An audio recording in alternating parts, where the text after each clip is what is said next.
ভগৱান শ্ৰীকৃষ্ণৰ ৰাস উৎসৱক কেন্দ্ৰ কৰি ৰাজ্যৰ প্ৰান্তে প্ৰান্তে এতিয়াও উৎসাহ উদ্দীপনা বিৰাজ কৰি আছে।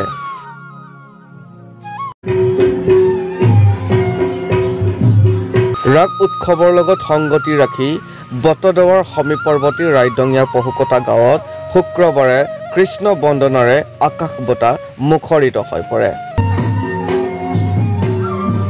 পহুকটা গাঁৱৰ জোৰণ বৰা ক্ষেত্ৰত ৰাস উৎসৱ উপলক্ষে গঞা ৰাজ্যৰ উদ্যোগত নিশা কেলিগোপাল নাটক মঞ্চ কৰা হয়। উল্লেখ্য যে ৰাস উৎসৱৰ লগত সংগতি ৰাখি দুদিনীয়াকৈ অনুষ্ঠিত পহুকটা গাঁৱৰ কাৰ্যসূচীত গাঁওখনৰ শিশুৰ পৰা বৃদ্ধলৈ সকলো পুৰুষ মহিলাৰ অংশগ্ৰহণেৰে কালি প্ৰথম দিনা গেলিগোপাল নাটক মঞ্চ কৰা হয় আৰু শনিবাৰে নিশা ভক্ত হনুমান ভাওনা পৰিৱেশন কৰিব। ইফালে ঐতিহ্যমণ্ডিত গাঁওখনৰ ৰাস উৎসৱক অংশগ্ৰহণ কৰে বিধায়ক ৰূপক শৰ্মাই।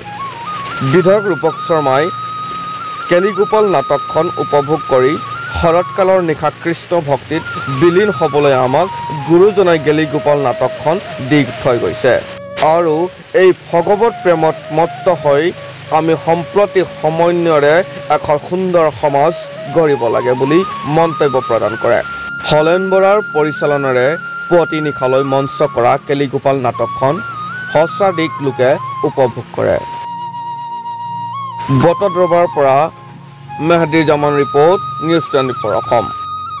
সুন্দৰকৈ গোপীসকলে নৃত্য প্ৰদৰ্শন কৰিছে আৰু এয়ে হৈছে ৰাসৰ এটা আমাৰ যি প্ৰেম, যি সম্প্ৰীতিৰ ভাৱ, য'ত এই শৰৎকালৰ পূৰ্ণিমা নিশা কৃষ্ণ যমুনা পাৰত ৰাসৰ ক্ৰিয়া কৰিছিলে আৰু তাৰ সুন্দৰ এটা উপস্থাপন গুৰুজনাই কেলিগোপালৰ যোগেদি আমাক দি থৈ গৈছে। প্ৰতিখন ৰাসতে উপস্থাপন হৈছে আৰু আজিও এটা সুন্দৰ পৰিৱেশ।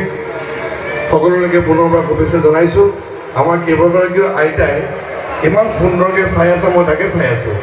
আমাৰ গোপীসকলে সুন্দৰ নাচিছে, আইতাসকলে ইমান ৰাতি ইমান প্ৰায় 12টা বজাতে সুন্দৰকৈ চাই আছে। সকলোকে মই ধন্যবাদ জনাইছোঁ এটা সুন্দৰ পৰিৱেশ কৰি দিয়াৰ বাবে।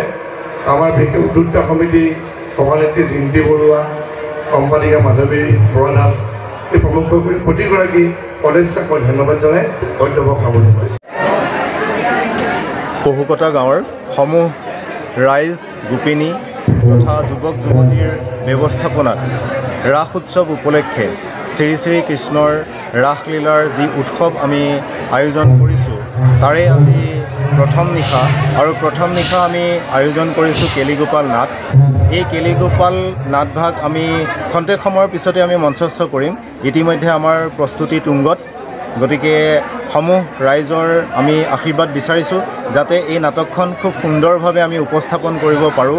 ৰাইজৰ যি শ্ৰীকৃষ্ণৰ প্ৰতি ভক্তি, সেই ভক্তিভাৱ যাতে আমি ইয়াত আৰু উৎপ্ৰফুল্লিতভাৱে আমি দেখুৱাব পাৰোঁ।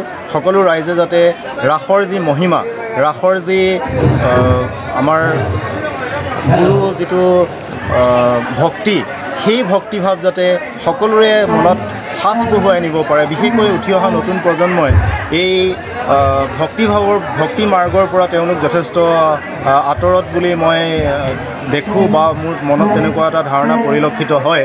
গতিকে মই ভাবোঁ যে তেওঁলোকক যদি এই ৰাস ক্ৰিয়াৰ জৰিয়তে আমি যদি তেখেতসকলক সঠিক যিটো ভক্তি মাৰ্গৰ পথ বা আধ্যাত্মিকতাৰ যিটো পথ, সেই পথ যদি আমি তেওঁলোকক দেখুৱাবলৈ সক্ষম হওঁ, তেতিয়াহ'লে আমি ভাবোঁ যে আমি ৰাস অনুষ্ঠান উদযাপন যে আমি কৰিছোঁ তাৰ আমি সঠিক অৰ্থত কিবা এটা আমি ফল পাম বুলি মই আশা কৰোঁ।